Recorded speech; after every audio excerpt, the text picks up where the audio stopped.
Ağalı Yusuf surəsindən söz düşmüşkən bundan soruşum. Eşitmişik ki, qız uşaqlarına Yusuf surəsinin oxunmamasını məsləhət görürlər. Bu nə ilə bağlıdır? Bəli, bu bizim məsum imamlarımızın hədislərində var. Əlbəttə, İslamımızın gözəlliyi bundadır, dinimizin gözəlliyi bundadır.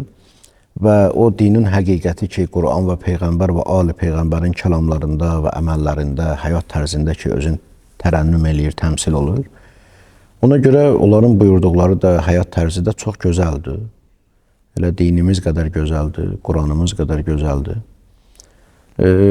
Çox incə nüanslara fikir verirlər məsumlarımız. Və ola bilsin kimsə bunu balaca hesab eləyər, amma əslində balaca deyil, çox böyük məsələdir.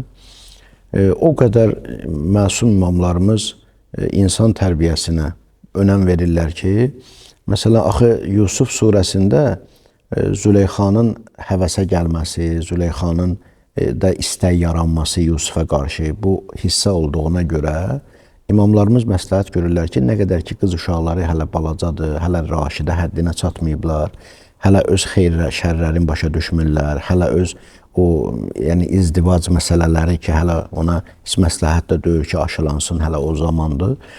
O zamana qədər Yusuf surəsini onlara oxumağı məsləhət görməyiblər. İndi əlbəttə, burada məlumdur ki, söhbət o surəni başa düşməkdən gedir. Məsələn, indi Azərbaycanlı bir uşaq Yusuf surəsini oxuyanda o nə bilir ki, orada Züleyxadan nə söhbət gedir, yəni o onu görmür. Və yaxud ümumiyyətlə qeyri-ərəb bunu başa düşmür. Söhbət gedir ki, onu başa düşəndən, ya tərcüməsi, indi bizdə tərcüməsi və yaxud ərəb uşaqları olsa, ərəb dilində Quranı məsləhət görüblər ki, oxunmasın ki, hətta o qadının o istək yaranması kiməsə qarşı onu belə hələ qulağı duymasın. Çünki hələ o yaşda deyir o. Yəni, o qədər imamlarımız bu məsələdə həssas olublar, bu məsələdə tərbiyə məsələsində. Hətta mən yeri gəlmişkən bunu da deyim sizə ki, bəzi imamlarımızdan bu arada göstərişlər var, doğrudan da insanı valih edir. Hətta atda oturmağa qədər. Məsələn, qız uşaqlarına icazə verməmişlər ki, məsum imamlarımız kişilər ata minən kimi ata minsinlər. Deyirmişlər ki, onlar iki ayaqlarının ikisində bir tərəfə, o bəzi filmlərdə görürük biz. O iki ayaqlarının ikisində bir tərəfə, atda bir tərəfə, yəni kişilər ata süvar olan kimi süvar olmasınlar. İki ayaqlarını da bir tərəfə qoysunlar və o cür otursunlar atın üstündə. Yəni, bu qədər imamlarımız bu məsələyə həssas idilər. Və bunu da mənası da ona görə idi ki, onların psixologiyasına mənfi təsir eləməsin, onların uşağın, ümumiyyətlə bu fərq eləməz, istər qız uşağı olsun. Amma Nur surəsi məsləhət olub ki, qız uşaqlarına Nur surəsini öyrədin. Birinci Nur surəsindən başlayın. Yəni, yenə deyirəm, ərəb dilində olsa ərəb dilində Quranı, amma məsələn, bizim kimi qeyri-ərəblər isə Azərbaycan dilində Nur surəsini çalışın, qız uşaqlarını aşılayın. Nur surəsini öyrədin, Nur surəsini oxuyun onlara, Nur surəsi ilə tanış olsunlar. Ona görə imamlarımız bu məsələdə, yenə deyirəm, o qədər həssas olublar uşağın tərbiyəsinə görə ki, çünki bunlar gələcəkdə təsir qoyurlar. Amma təəssüflər olsun ki, biz bu günləri tamamilə bu cür məsələlərdən uzağa düşmüşük. İstər televiziya kanalları, istər internet, istər sosial şəbəkələr, istər bəzi tədbirlər, bəzi məclislər. Hətta bəzən görürsən ki, məktəbdə elə tədbirlər olur ki, təəssüflər olsun. Görürsən ki, o tədbir və yaxud bu günlərdə elə yayılıb, bəzi ali təhsil ocaqlarında elə tədbirlər qurulub ki, doğrudan da insan xəcalət çəkir ona baxanda. Yəni, sən necədir? Əslində, bir adam ki, bu işlərə məsuldur və yaxud bu işlər onun təsir qoya bilirsə, əslində o özünə vacib bilməlidir ki, bunu, məsələn, verilişlərin çəkilişi üçün hamımız bilirik də, bütün verilişlərin çəkilişi üçün həmişə meyarlar olur, müəyyən meyarlar ki, bu çərçivə əsasında verilişlər çəkilsin.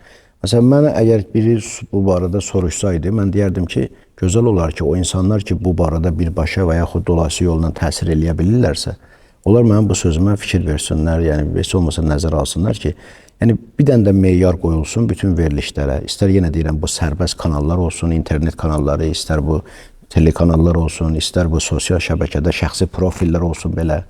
Mən bəzən görsən ki, elə şəxsi profil olur, onu dostluğumdan çıxardıram. Məsələn, bir müddətdən sonra o məndən soruşur ki, sən niyə məni dostluqdan çıxardımısan? Deyirəm ki, sən sadəcə elə bir şəkil paylaşmışdın ki, məsələn, mən öz qızımla ona baxa bilmərəm. Yəni, biədəb deyil, məsələn də, yəni o mənada da deyil. Misal üçün, lap elə adi deyim də, elə açıq deyim. Məsələn, dənizdə kimsə gedib, məsələn, öz dənizdə paltarsız bir şəklini çəkir, məsələn, qoyur profilə. Məsələn, mən o cür insanları heç vaxt dostluğumda saxlamıram. Yəni, bunu eləyə bilərsən, sən özün eləyə bilərsən, azad adamsan, sən yayda dənizə gedə bilərsən. Amma bunu sən profildə paylaşmaq mənim üçün o qırmızı xətdir. Yəni, mənim hesabımda qırmızı xət. Yəni, mənim üçün meyar budur, verilişin hazırlamaq üçün meyar budur ki, hər bir ata öz övladı ilə oturub rahat bir verilişə baxsın. Yəni, bu, həmən verilişlər üçün qırmızı xətt olmalıdır, bu verilişlər üçün meyar olmalıdır, ölçü olmalıdır ki, məsələn, istər oğlan uşağı, hökmən deyil qız uşağı. Məsələn, oğlan uşağı, mən öz oğlumla oturmuşam, hər hansı bir verilişə rahat baxa bilirəmsə və yaxud hər hansı bir filmə rahat baxa bilirəmsə, o yayıla bilər. Yoxsa əgər mən onunla oturub öz ailəmlə, uşağımla rahat baxa bilməyəcəmsə, o məsləhət olmamalıdır. Yəni, o istər-istəməz sabah o uşağın, ailənin, yəni ən azı ailədə ehtiramı aradan aparır. Atanın əzəmətini aradan aparır. Mən yadıma gəlir bir neçə uzun illər bundan əvvəl bunu danışmışdım Məhərrəm məclislərində. Yenə burada təkrar deyirəm. Deməli, bir gün Həzrət Əli əleyhissalamın evinə qonaq gəlir bir ata ilə bir oğlu. Ağa durur ayağa, onları qarşılayır, süfrəyə dəvət eləyir və atanın əlinə özü suyu tökür. Atanın əlinə özü suyu tökür. Əlbəttə, razı olmur əvvəldir ki, Əli, sən əmirul müminin, mənim əlimə su tökürsən. Allah vəlisi mənim əlimə su tökürsən. Ağa deyir ki, elə sənin o dediyin Allah vəlisi, Allah mənə qonağa ehtiramı vacib eləyib. Ona görə daha qonaq dayanır. Həzrət Əli atanın əlinə suyu tökür. Sonra qayıdır qəmbərə deyir ki, qəmbər, sən də oğulun əlinə suyu tök. Sonra belə deyir. Deyir, əgər ata ilə oğul arasında ehtiramda fərq qoymaq vacib olmasaydı, uşağın əlinə də özüm su tökəcəkdim. Bir dən bu sözə fikir verir. Deməli, hətta ata ilə oğul ikisi bir yerdə olsa, imam razı deyir ki, onlara bərabər ehtiram olunsun. İkisinə də ehtiram olunmalıdır. Amma bərabər ehtiram olunmalıdır. Niyə bərabər olmasın? Çünki oğul güman eləməsin ki, mən atam qədərəm və yaxud atamdan artıqam. O atanın əzəməti onun gözündə sınmasın. Atanın əzəməti onun gözündən düşməsin.